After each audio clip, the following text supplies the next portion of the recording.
So we good to go? We go by stats, you know what I'm saying? I'm the closest. You know what I'm saying? Nah, I want actually go. All right, so wait. First of all, we good, right? Like we going? Like we go? Been going? All right, cool. Now it's gotta get amped up. It's like 6 months, man. You're supposed to know the flow. Nah, this is a lot different. We're gonna talk about that in a second. But I want to. Hey, we gotta change the format. We gotta change the format, man. It gotta spice up a little bit. No more white walls, huh? It started. Yeah, it been started, man. It been started. He's waiting for Tex to put that Basquiat in the back of that white wall. Nah, man, something felt wrong. So this is what, episode 6, Dreams and Nightmares podcast. If you can see, the dynamics is a little different, but it's a little bit more fun. I felt like what we were doing before was cool, but one, I travel a lot, and I feel like I wanted to bring some of the elements of me traveling to the podcast. So you're gonna see more of the podcast being done in hotel rooms like this when I am traveling. Right now, we are in home base. We're in Fort Lauderdale, the W Fort Lauderdale hotel right now. And thank you to my man Sean. Sean got it taken care of for everybody. And this is kind of, we've been here so many times. I think it was good to like do the first one outside. Now, I'm not airing them out, man. I said thank you. I told him that. Hey, but listen, everybody can know the plug, but that don't mean, listen, Sean got it. Now Sean just has to exercise the power of nah. yo, Sean, I saw when you no, it's over. It's a wrap. Just start a fee. Right. There you Sean go up. too. Hit Sean up. Right. Hold on. Now we go back because you're gonna charge the fee. Thanks to my shout out, I get 20%. There we go. See? I'm about to put us in 305, 87. But we, excuse me, we spend so much. I've spent personally so much time in this hotel. I know a lot of us has too. That I think it was right that we do the first one outside of the last location at this one because we do spend a lot of time here. But I want to say what up, man. And we got usual folks here, Mr. Gary. Now I know you see something on Gary's leg that's a little different. Gary, explain, man, what happened to yourself? You was ice skating? You were, people don't know. I got a secret life where I play actual personal, professional sports. Yeah, right. So, Kevin Thompson over here. Like Dion? Who's not on the camera? Yeah, I ain't see game 6. You talk about shout out. I'm gonna shout him out this whole podcast. Dion right here, because Dion's supposed to be right here on this table. I mean on this couch, but he's not. But we gonna go around. So I think playing sports with. I think I tore my ACL probably a year and a half ago. Didn't know. Kept going on it and it got worse. So I finally went through the surgery. I had torn ACL and torn meniscus. And some other bone stuff. Game 6, man. Game 6. I got a brand new artificial fake joint in there. Got some screws and all of this. So artificial ACL. And then they saw Game 6, so I'm representing Golden State and I'm representing Toronto with the shorts. Repping Clay and KD over here, Right and here repping more support. Kawhi over here. Yeah, I'm man right here, so I hear you. get it all in. I hear Get it all you. in one shot. But Right now we got my man Jonathan Granger also next to me. He's one of my childhood friends. I've known John forever. I'm trying to think, when did I meet John? I don't even know. Like I'm in my 30s right now. I've known him forever. We go back from New York. He was best friends of my cousin who lived out in Long Island, and I would spend every weekend and every summer in Long Island. And that's how I known John with family, friends. We go back forever. And then I'm gonna go back to Sean. Y'all know Sean. Y'all might know Sean Foster. If you don't, that's my brother, man. Business partners, great friends, and yeah. So today's talk, man. I've been thinking about this a lot. So he mentioned something right now about Klay Thompson, Golden State, right? The Raptors. I was thinking about something during the finals. If you don't know, if you don't watch sports, the NBA finals just finished. I don't know when this is going to be uploaded, but maybe a week ago. Mm-hmm. NBA finals finished a week ago. Oh, that's crazy. See, listen, Daryl, that's just your boy. This is your boy. But last week, the NBA finals wrapped up, right? The Toronto Raptors won. And I noticed something, all right? And it really started to have my brain going. And I thought about, why is it, matter of fact, before I even get into the actual topic name, I'm gonna lead you into it. Watching the finals with the Golden State Warriors, which is located in California, right? Oakland area, San Francisco area. They were playing the Toronto Raptors, located in Toronto, right? Canada. And I'm at a bar, actually not even too far from here. I was at, what was that? boat campers, and it's packed. Everybody's watching the game. Yo, and I notice everybody's cheering for the Raptors, and I'm like, time out, we in Canada? The fuck is going on here? Why is everybody cheering for the Raptors? And you know, and then you go on social media, there's a lot of people cheering for the Raptors. I'm like, yo, everybody's Canadian now? Like, I don't know what's going on. Why is it everyone's cheering for the Raptors? I'm lost. And it really started to make me think a little bit more deeper. And it's like, yo, if you're not a sports fan, I'll try to like just bring you up on some sports. If you are a sports fan, you're gonna understand what I'm saying very easily. Dynasties in sports is, you know, when a sports team wins at least three championships a year. And, you know, we've had the Chicago Bulls with Michael Jordan. We've had the Los Angeles Lakers with, one time with Magic and Kareem, and then another time with Kobe and Shaq. You know, you got the Lakers. I just said the Lakers. You got the Patriots, which is in football with Tom Brady, which everybody knows. You know, Tom Brady's got six Super Bowl rings, championship rings. You got the Golden State Warriors. They've won four championships in the last 5 years, right? No, they were going to win four. They've got three. They've got three championships in the last 5 years, right? And during that time, they had a season where they won had the most wins in a regular season with 73 wins. Right? No, because the Chicago Bulls was 70 and I think that was 10. their first chip. 72 and 10. They had 73 wins. Yeah. Either way, they had at 73 wins, the Golden State Warriors, during their time when they were winning these championships, they had a season where they won the most games in a regular season, more than any other team in NBA history. Why am I saying all that? Because it dawned on me that, you know, it's a reoccurring thing where it seems like society has a thing against winners. Why is it human nature to want to see someone lose if they win too much? Because I hear that a lot. It's like, well, okay, why are you a Toronto Raptors fan? Oh, well, I want to see somebody new win. You know, and it's a strange mindset to me personally. I was having a conversation with Zeph a couple minutes ago, right? And you know, he was like, man, when I see people win, I want to learn more from them. I want to see them win more. I want to know why they're winning, things of that nature. And it's true. I think there's a few people who, you know, fit in that category, but there's a lot of people who they don't like to see people winning too much. If you win too much, it's a problem. Even if you break it down to the personal level. So I talked about sports teams, and these sports teams who win a lot, sooner or later, you know, the public turns against them and they don't like them anymore because they're winning too much, right? There's people who become successful in life, and you start to hear stories about people around them changing, right? Why is that? Why is that? And I got a lot to touch on that, but I want to hear from some other folks in the room on how they feel about that. But why is it, you know, that society doesn't like a winner? Before we go on to society, I'm gonna talk about me. Talk about you. Right. And obviously I wanted LeBron to be in this championship talk, but he wasn't. But anyway. Somebody Jeff, cut his mic, man. So what happens is, switch mics, let somebody else talk. Talking just from my experience, it's not necessarily not wanting to see winners win. I just felt like that I always attracted or related to the underdog. It's like, I feel like a lot of us have been underdogs in life for so long, where a lot of has been counted against us. It's very inspiring. I just gotta jump in. LeBron is an underdog. When the fuck he's ever been an underdog? I'm just talking about other. That nigga's been the overdog, overachiever since he was like 9 years old. What are you talking about? LeBron, an underdog? I don't get that. But go ahead. But son, LeBron was 6'7" and 15 years old. How is he an underdog jumping over the whole team? The players he was playing against was 5'5". He's one man. You know, I've been an Iverson fan. Okay.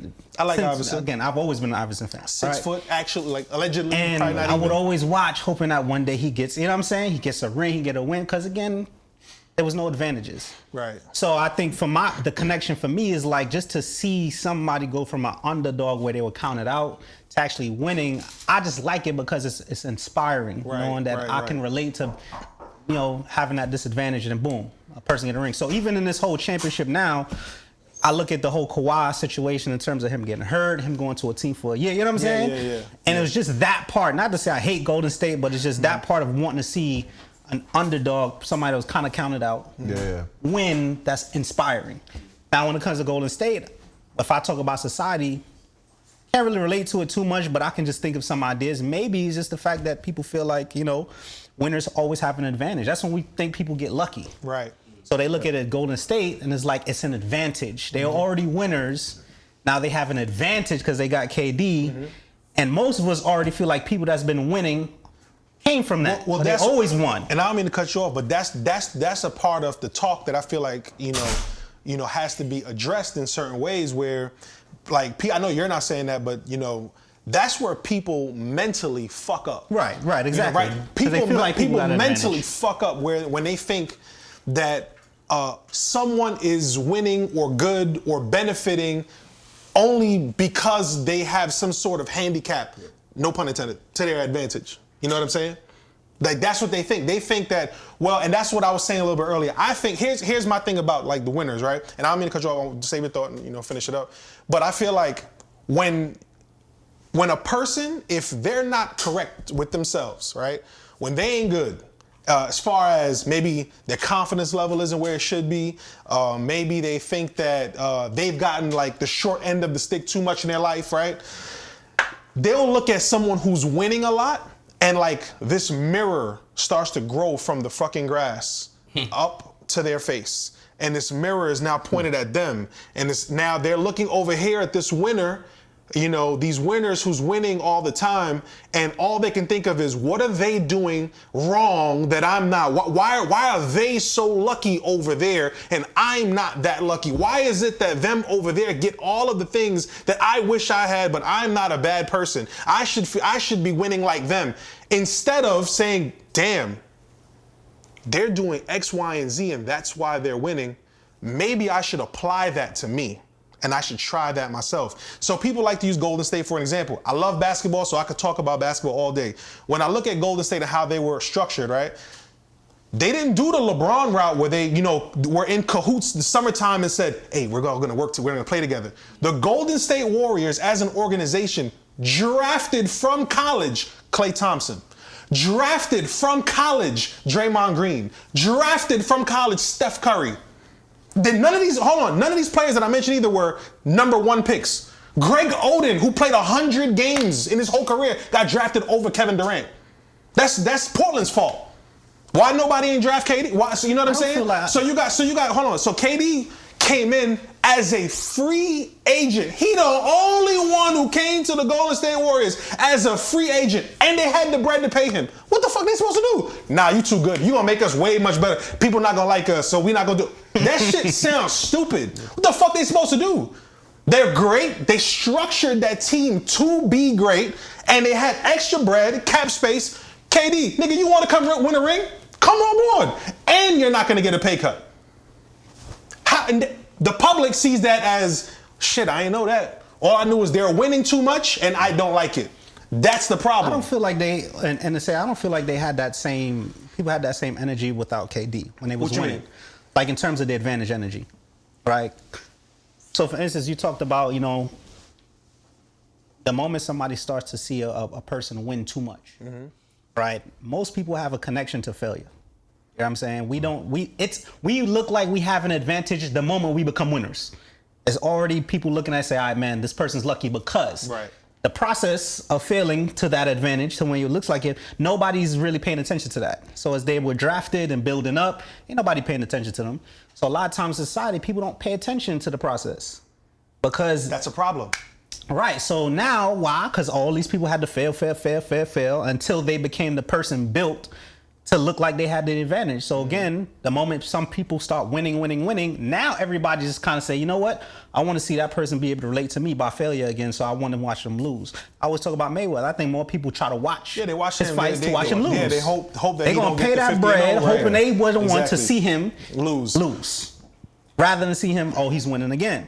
So more people are looking for that connection to say, I can relate to failure. The moment you start winning, I got to consider it lucky, or you have an advantage. You know what I'm saying? So society keeps us that way. All right, how do y'all feel about that? It don't got to be sports related. So that's what I was gonna say. Yeah, see, y'all killing me with the sports. You got a Dodgers hat on, fam. Yeah, I know, it's crazy.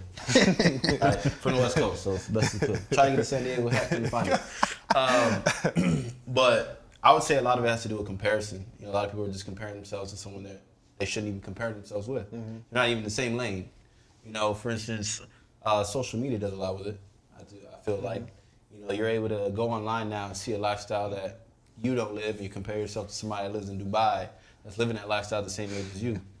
So now you're just like, automatically you're hating on that person just due to the fact that they're 14, you're 14, they're living and you're not. You're from the hood. So I You think got a hamster, they got a fucking tiger. Is that, Hey, man. a hamster versus a tiger. But I think, a lot of it just has to do with people, unfortunately, comparing themselves with somebody that's nowhere near the same lane as them. And social media doesn't come in any type of grade. It's just like you're on there and you're scrolling and you see something, and you're like, damn. He's the same age as me. He goes to school like me. Why does he have it and I don't have it? You know? And I think a lot of it has to do with just unfortunate comparisons with people. The fuck is weak too, man, at the same time. I agree. Because I feel, especially being through this, pain is discouraging. You know what I'm saying? The moment people have pain, they consider weakness rather than pushing through strength. They just automatically pain, you feel like stop. Right? So it's just the way it's set up. So the moment people go through struggles or any kind of pushback, what that pain kicks in, they automatically go backwards, they feel weak. And now at that point, they just look at themselves and hate on the people that's pushed through or look stronger. Right. But I think part of that too goes along with, to touch off what you just said, the underdog stuff. You gotta think about all the movies that we see. You got, let's just go to sports. Right. You got Rudy. You got all these sports movies, like even Creed, things like that. Like guys getting beaten down and they have to come back and win. You get what I'm saying? They have to come back and win, and everybody cheers for that person. You know what I'm saying? That's how all movies go, though. That's how all movies kind of are. But that's what I'm saying. So like Mike said, it's the programming. You know what I'm saying? So it's the programming. So we see all of that stuff. The drama. We see all of that, and then again, it goes with everybody else. Everybody else says, "Oh, the rich get richer." It's the same thing. So when Durant went to the Warriors, it was, oh, the rich got richer. They were already good though. Right. They were already good by themselves. They just added somebody else. What's the problem? So the programming, like people's programming is a big reason of why they feel, I guess, less entitled to root for someone who's winning and maybe wanting to learn from them or wanting to wonder why. Or not even just learn, for example, like, okay, cool, if I'm watching a sports team, as an average fan, right? I can't necessarily, you can learn some stuff hypothetically, right, from watching them, but maybe not really learn something specific, right, toe to toe with them, but you can at least maybe appreciate, because even for me, like, most of my teams, they've sucked for a long time that I cheer for. I'm a New York Giants fan. I'm a New York Knicks fan. Barely. I love the Lakers too. Lakers is my other team. Kobe Bryant is my favorite player of all time, right? All the teams I cheer for suck. But, when the Patriots were in the Super Bowl, every time I cheer for them. Golden State Warriors. I love how their organization is run. People don't look at shit like that. Most people don't give a fuck about stuff like that. I do. I was rooting for them. Well, why though, right? Reason being is because I actually enjoy watching greatness. Like I've always been like that too. I'm not the guy. I lived in East New York, Brooklyn, right?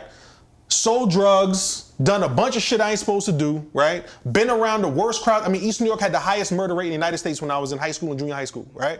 Yo, I've been around, like the same stuff that would make people bitter and say I relate to the underdog story more had no effect on me. Like I would much rather, like for example, I'll give you an example with Toronto and Golden State in the finals.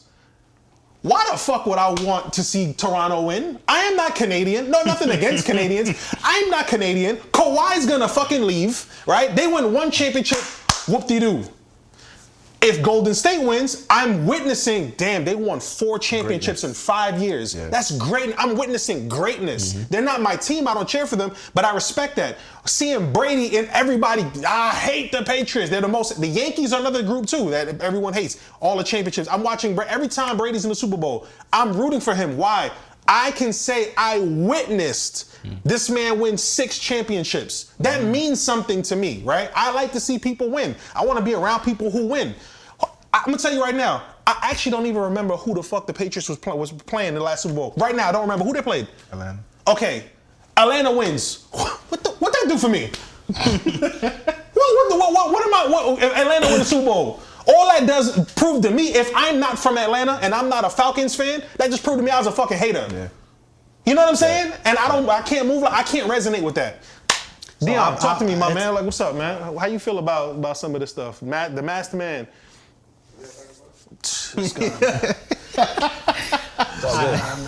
Beyond to the game. Dion, you watch sports, man. How you feel about it? People feel like that with Manchester United. You watch, you're an avid soccer fan. You know about soccer. You know that's the world's biggest sport. Like, human nature. Y'all covered all the bases. Like, it's programmed into you to feel that way. Also, yeah, emotional programming too. Yeah, to be. Some people use it as a motivator. Other people dwell on it.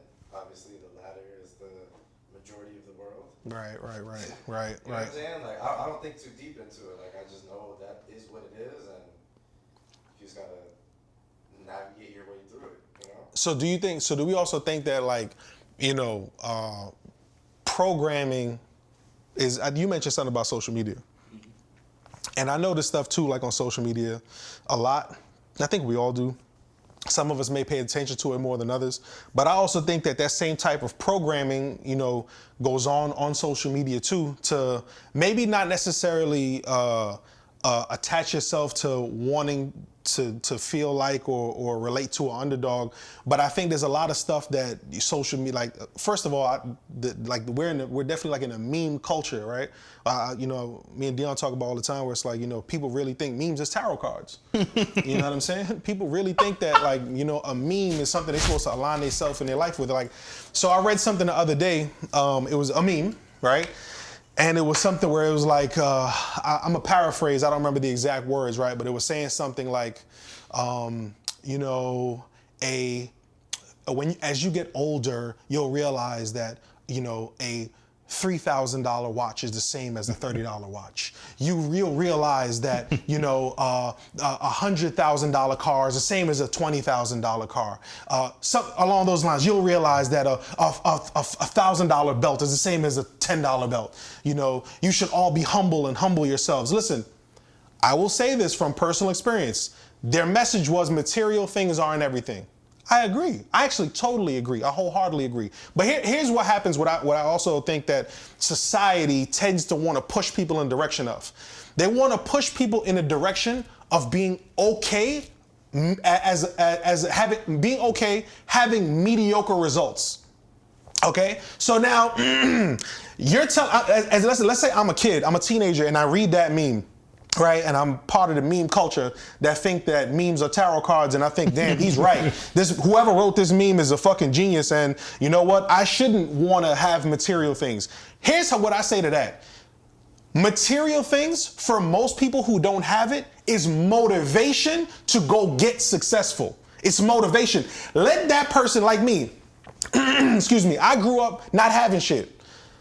My motivation was cars, money in the bank, homes, being able to travel, X, Y, and Z. That was my motivation. When I attained the stuff that allowed me to now have this, out of experience, I can say now, damn, you know what? Most of the stuff isn't really like fulfilling. It's dope to have. They're like checkpoints in life to say you accomplished it, but then you move forward. But if I didn't have those motivating things to get where I'm at right now, I don't know what the fuck I'd be doing. I was motivated by that stuff. Is that programming too, though? It is programming. It is programming, but I don't mind, because you're saying like it's programming to want the material stuff. Absolutely, it is programming, but I'm actually okay with that, because I think, well, for me, and I think for a lot of people, at least that programming pushed me in a direction to go do something. Because most people they'll go on the other side of that track and they'll look at the meme and say, yeah, word. Yeah, you know, the cars ain't shit. Not having, you know, the house ain't shit. All this stuff ain't nothing. Yeah. And then they sitting there working at, you know, no disrespect, at a desk job, making $17.50 an hour for the rest of their life, complaining about every fucking thing in the world. But they don't achieve shit. But they got a fucking complaint and an opinion on everything. Mm-hmm. They masters at complaining that shit. Let me be the nigga who actually goes out and does something, and then by experience say, you know what? Damn, it's true. This Ferrari ain't really mean shit, but I much rather be in a position to have this shit and then do what I want after versus making $17.25 somewhere and just complaining about the world. Now, if you're making $17.25 somewhere, but you're dreaming and striving more, I'm not knocking you if you're making that. What I'm saying is that don't let that stop. Don't let that be. If you're happy doing that shit and you feel fulfilled, don't even listen to what I'm saying. But what I'm saying is if you're in that situation where you are not happy doing what you're doing, you're not happy financially, you're not happy doing what with your business or with your financial state of life, don't complain about why other people are winning. Don't complain about, you using the excuse of, I don't really want to work that hard because I don't really want the things. I don't want the things. I think that's a fucked up mentality to have, and all it does, it pushes everybody who thinks like that in a mediocre direction. I don't resonate with it. What y'all think? So if there's no things, what motivates them? So like, see, that's where I was going, because again, at the end of the day, it's not necessarily the things itself is what motivates people. You know what I'm saying? Right, because I also believe, I like nice things, so a lot of that stuff did motivate me to keep pushing every day. But I also do see the things like, say, all right, cool, well, that's not necessary for some people to be motivated by. You know what I'm saying? The problem is, like, we talk about the programming, and as we talk about the people, if you're making $17, $20, $30 an hour in terms of if that makes you happy, I don't know, I came from that lane, I'm gonna be honest, there's no happiness there because it gets to a point where you settle to where you think you're happy.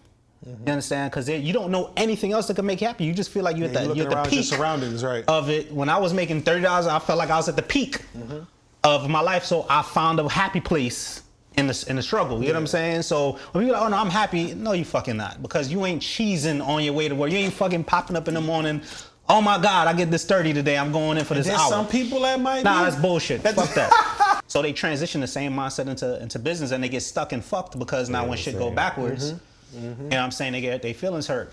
So I get that. That's a big thing. But I said it when I seen this dude buy his first Rolex. I'm like, this nigga's a fucking idiot. I'm not spending my yearly salary on a fucking watch. That's stupid. Until the year became a month, and it's like it started to look like a Rolex started to be the price of a Movado to me. You understand what I'm saying? So it's just the exposure now. When you start, $1 is different compared to, you know what I'm saying. I went and tipped $2. The Chinese guy in the hood back in the day, he get $2, bring it to my house. Crazy. Now it's like, all right, you give a $20 tip because it looked like $2. You know what I'm saying? It's just the mindset is different with the exposure money you make, but it's all programming. Emotional, financial, all that stuff is programming. It's up to us to kind of figure a way how to. Right, for real. Because I had like a funny experience in all of this because I worked at a country club with a lot of Jewish people, and like, if they were making what everybody in here was making, they would not have any of the stuff that we have. That's their program. Right. Mike for.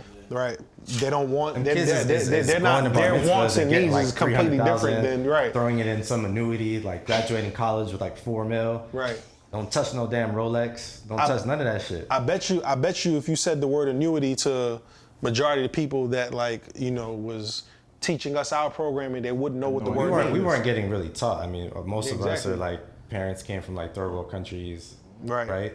They were just surviving. So look, people are going. They were just surviving, whatever. Some of us got into music and entertainment and sports, got money, network marketing, whatever, got into the millions, right? Start jumping at all the shiny things that were in front of us, because that's the first generation of wealth. And why I know this shit will even hit niggas that's making 600, 700, 800 mils, because I've seen it firsthand. And I'm like, damn, like, y'all are just getting it. And y'all had 10 times what I imagined having in my fucking bank account. And y'all was bugging. And then now y'all coming back to like, damn.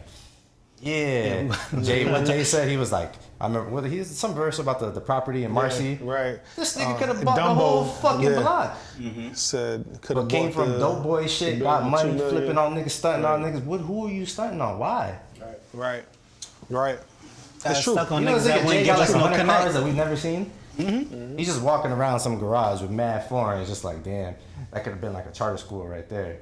Yeah, I was probably bugging out when I bought that Bugatti. But here's what I think is important. Now people want to look like winners. That's it. That's all that stuff making it look well, like. I agree. I agree with you on some point. Conversation in a whole nother. But here's where I and we could go because I want to hear what you're saying about that too. But like I think what you're saying, it all goes back to like, you have to have that personal experience. You know what I'm saying? Jay went through those personal experiences himself and shared it with us, and nobody's listening. Exactly. You know, but what I'm saying is, at least now it's being shared. Now whoever's gonna listen, they're gonna listen. But at least it's now starting to come out like, yo, this right here is a path that I went down, and maybe I shouldn't have done it. You know what I'm saying? Scary that it took him that long. Nah, I mean, no, I don't think so, man. Because think about it. Who's the teacher? The message was always there, but it was masked. Right. It was still in a braggadocious way. It was not till like what 444 that it like was like, okay, niggas, tone down, stop being niggas. Right, right. Tone down. But this is a 47-year-old man, 46-year-old man. Mm-hmm. What rap career started in 26. 30s? 26.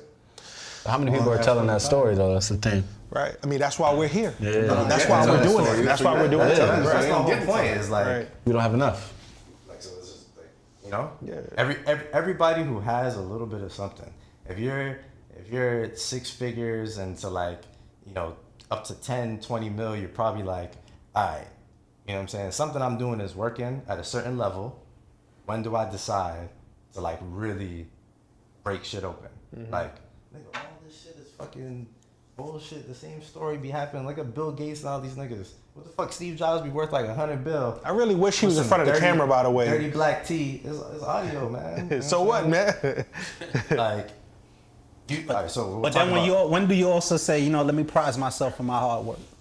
So that's the thing. So okay, that's cool. Or is what the prize is? I guess everybody has checkpoints. Like you know what I'm saying. Me and Jax always talk about this shit. I got plenty of checkpoints. You know what I'm saying. But there's different. That range is different for each person. Right. I would always laugh when like I would see people do certain shit. I'm like, oh well, that was just their checkpoint was closer for that. Right. Because I was like, I could get like 10 of those, but like I'm thinking about like all these other things before that. Right. So I used to like look down on it, and now I'm just like, nah, like nigga, we're gonna die at some point. So like those things truly, like you really fuck with the $5,000 pair of shoes, and you got $100,000 in the bank. You know what I'm saying? You think you good? You gonna take 5% of your money and buy shoes? Same habits, man. You got dudes that had $1,000 in the bank and they're still buying $200 Gucci shoes. So niggas be then people will have $1,000 in the bank, buy $1,000 shoes. You know what I'm talking about? So again, that same system, that same programming comes right over to where they like, I can make 100,000. The beating of that is what I'm into. Like, how does that stop? I think the way it stops is like we still have to. So Jay, for example, Hov was like the first wave, right, of people who had to experience it and then teach it. You know what I'm saying? The other folks that we're talking about, idolized, right? Like we looked up to culturally, right? You know, people of other cultures, right? Not like white folks, things of that nature. Like they've went through that wave way before us, so that's being taught to them in a different way than how we've been taught. You know what I mean? So I think that us finding ways to be successful, us going through those things, because how many times we talked to, like, yo, I went through a phase where I wanted like every car I saw. And then all of a sudden I started realizing, yo, this shit really don't mean nothing. Like it really don't feel like it. Now, if someone's watching and say, well, that means that the meme was right, the car doesn't mean anything. No, asshole, I experienced it. I had to experience it first to say it. I got to a point to now experience it and say, yo, to be real, you know what? Like, I'm gonna go get I went and go got the brand new G-Wagon. Why did I go get the G-Wagon? No one knows, mind you, no one knew. My close friends knew I went and got a G-Wagon. Why did I get it? Because I knew that nobody else could get it and I sold it for more. Right? When I had my Ferrari, why did you only have it for 7 months? Because I sold it for 25 grand more. I went and bought my house in Plantation. I only lived there for a year. Why you only lived there for a year? I sold it for 200 more than what I bought it for. You know what I'm saying? The 2 cars that I have right now, my Benz, Francesca uses the Escalade, so that don't count. But my Benz, the GT, and the Lamborghini truck, I can sell both of those right now for more than what I got it for because it's so high in demand. You know what I'm saying? But I had to get here. Like I had to do that. I had to get here. I had to experience this shit. I had to experience like, yo, none of that stuff really means much, but I had to get here to experience that. And I think it's honestly it's not just because again how you change it. It's still a culture wants certain prizes, but I think it's financial literacy. Because even a person that comes in, they grind, they stack their money, they don't even know what they don't know what to do with it. Right, they don't know what to do with it. You know what I'm saying? So it gets bored in their account, and that's when you know they find something they want, and they spend the whole thing on that. So I think the culture just needs financial literacy. I think that's just the only thing we don't have. And it's gonna take time for us to continue to do that. Man, we're fucking. Ain't nobody we know was playing the game. Clothes. Shit. That's what I'm saying, like that's what everybody around us teaching us. But that's what I'm saying. That's like, what the winners look like. But we all know that. People know that so now. So you wanna feel like a winner. You gotta look like a winner. So what's the largest platform that's the biggest message? Music, right? That's the number one thing that people tap into to make that decision. Music. So I think that's a cultural thing. Music and sports. This is a start, but even music is a bigger start too. Jay's obviously doing it through music, but then it's getting more people on board to actually be able to do it through music. Because right now, music, you still see. Get bitches. Yeah, that's a whole other thing. Y'all seen that David Letterman Kanye interview? Mm-hmm. Nah. You see when he was talking about the 808s and why he removed it? Yeah. Programming. That's what the fuck we're talking about. All them fucking Muppet rappers is programming from the fucking labels. Whoever, paint the shoes and get a little red Home Depot tag. Yeah. I mean, I think the story can get real deep. Like, our programming actually, I'm talking about as a culture, goes years. Like, I just came back from New Orleans and I was telling a couple people about a trip I had going to a plantation out there. And like, the programming from then is almost no different than it is now. In terms of when the slaves acquired anything, they gave it away right away because they didn't know any better. They got land, they didn't know what to do with the land. They first person that said, I'm gonna buy this, they sold it. You know what I'm saying? Because they weren't used to anything. So the programming now, it's like layers upon layers upon layers and years and generations that have to be broken down. So yeah, Jay is the first wave. And it's going to take more people like him that people really idolize. And these athletes, we were just talking about it. The guy that got drafted, his watch is all blinged out. You just got drafted. You just got drafted. You know what I'm saying? So it's like, on his pre-contract got signed already. That agent playing the league, boy. So it's crazy. No more Macy's suit or Men's Warehouse suits. They coming up. Fendi down. That's a winner. That's what winners look like. So when we talk about people, so now you see something like that. Mean? Like what? He's saying like it's also what I'm saying. We want to be winners. People want to feel like winners. You get what I'm saying? So the first thing they're gonna do, because there's always a mask, they say I'm gonna dress like one. If I dress like one, I look like one. People gotta trill me like that. Exactly. Dress for success. Dress for where you want to go, not where you at. That type of thing. So what happens? People invest more in a look than what's happening in behinds. So people, you see somebody go from nothing and now they hit the big shot, they got this chain, this watch on, the underdog story starts to be inspiring, like, damn, look at that person. But now if that person keeps elevating himself, the other people be like, oh, if you ain't helping, you hurting.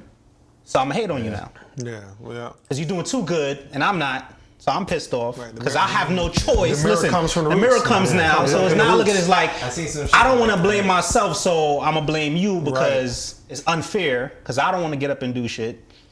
So I don't want to see you win no more because now I got to look at the mirror and judge myself. So it's the same mindset. All of this is programming. So emotional programming for, damn, why people don't like to see greatness because that shit comes to them when they were like, shit, you could be great too.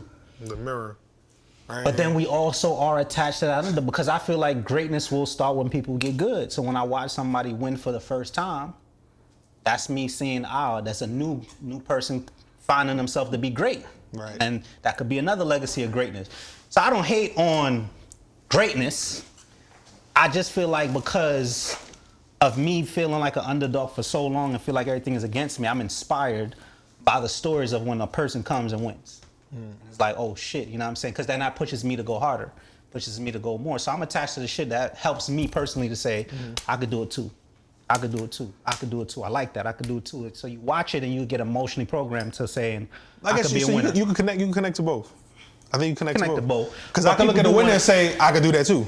Right, you know what I'm saying? Right. Because again, but mindset. Right. Mindset. So programming is crazy. Right. So ladies and gents, if you're watching, what I'm trying to say is, if a team won 5 championships, don't be fucking mad that they won 5.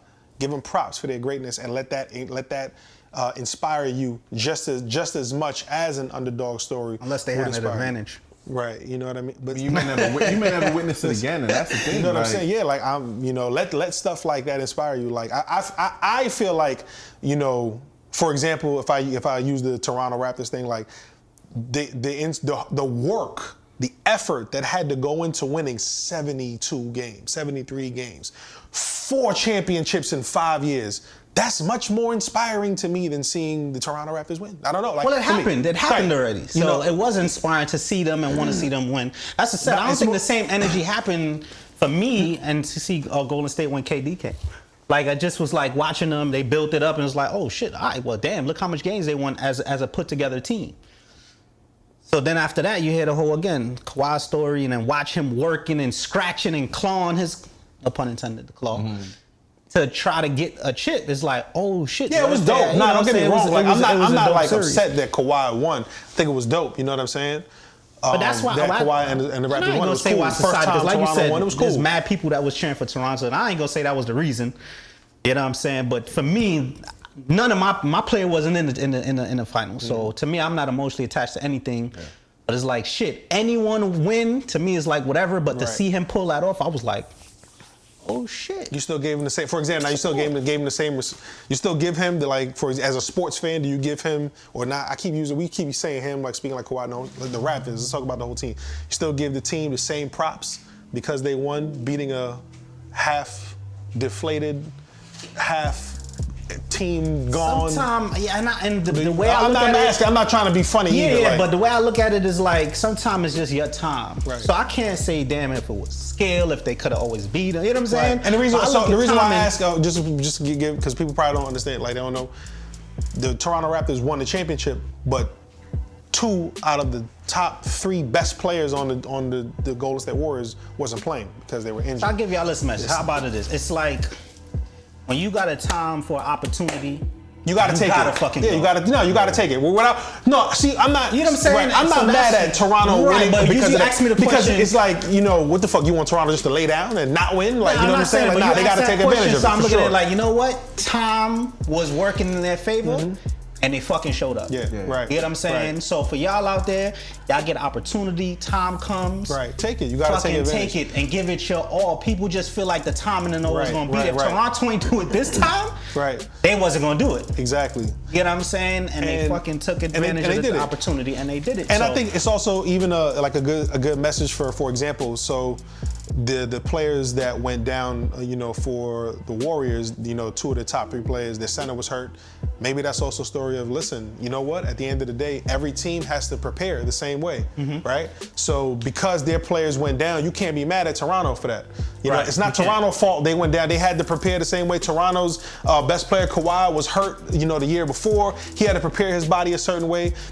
You know, I look at that too as, you know, because a lot of people will say, well, of course, yes, if the Warriors were 100% fully healthy, they would have probably beat the Raptors. Yes, but I'm going to put into factor, like, well, I'm going to factor in that the Warriors team wasn't as prepared. Maybe their health staff, you know, their doctor staff wasn't as good as maybe the Raptor staff, keeping their players healthy throughout the season up until that. I don't know, you know what I'm saying? I'm not trying to knock, you know, the doctors or the Warriors, but I'm just saying I think that factors in too. You can't be mad at Toronto. Life is competitive, business is competitive, sports is all that. You got to understand when you win, it's just not an end result of winning. You got to consistently fight to be a winner. You know what I'm saying? People think you make it to the top, which is why I give the dynasty teams super props. You gotta have that, and I think that's what it is. People, when they win once, they hit big, boom. They understand that even that level, there's mediocrity. You could be mediocre too, at that high level, and then somebody else comes up and takes that. It's Brady. Agree. Don't watch winners just to watch them lose, man. Right. Game. Bottom line, don't be a hater. Don't be a hater. All right, y'all. Think we covered it. Y'all be good. See y'all on the next one.